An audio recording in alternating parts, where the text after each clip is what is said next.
बिस्मिल्लाहिर रहमानिर रहीम। अस्सलामु अलैकुम। नमाजी और शैतान का वाक़या।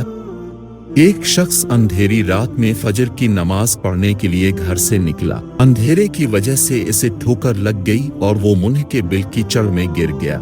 कीचड़ से उठकर वो घर वापस आया और लिबास तब्दील करके दोबारा मस्जिद की तरफ चल दिया। अभी चंद कदम ही चला था कि दोबारा इसे ठोकर लगी और वो दोबारा कीचड़ में गिर गया। कीचड़ से उठकर वो फिर दोबारा अपने घर गया, लिबास बदला और मस्जिद जाने के लिए दोबारा घर से निकला।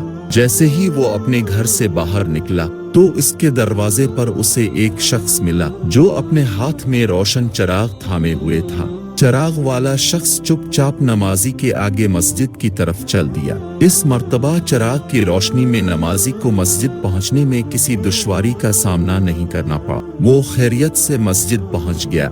मस्जिद के दरवाजे पर पहुंचकर चिराग वाला शख्स रुक गया। नमाजी इसे छोड़कर मस्जिद दाखिल हो गया और नमाज अदा करने लगा। नमाज से फारिग होकर वो मस्जिद के बाहर आया। वो चिराग वाला शख्स उसका इंतजार कर रहा था ताकि इस नमाजी को चिराग की रोशनी में घर छोड़ आए।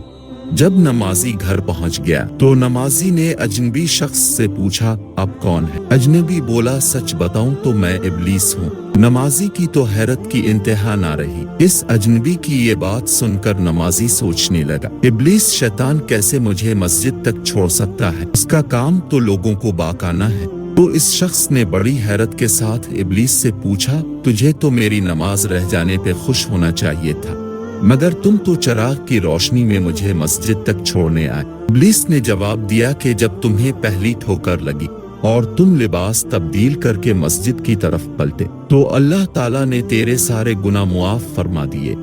जब तुम्हें दूसरी ठोकर लगी तो अल्लाह ताला ने तुम्हारे पूरे खानदान को बख्श दिया, जिस पर मुझे फिक्र हुई कि अगर अब तुम्हें ठोकर लगी तो अल्लाह ताला कहीं तुम्हारी इस अमल की बदौलत तुम्हारे सारे गांव की मगफिरत न फरमा दे। इसलिए मैं चिराग लेकर आया हूँ कि तुम बगैर गिरे मस्जिद तक पहुँच जाओ। इस शख्स ने जैसे ही ये बात सुनी तो उसने अल्लाह ताला की बारगाह में अपना सर झुकाकर अल्लाह का शुक्र अदा किया।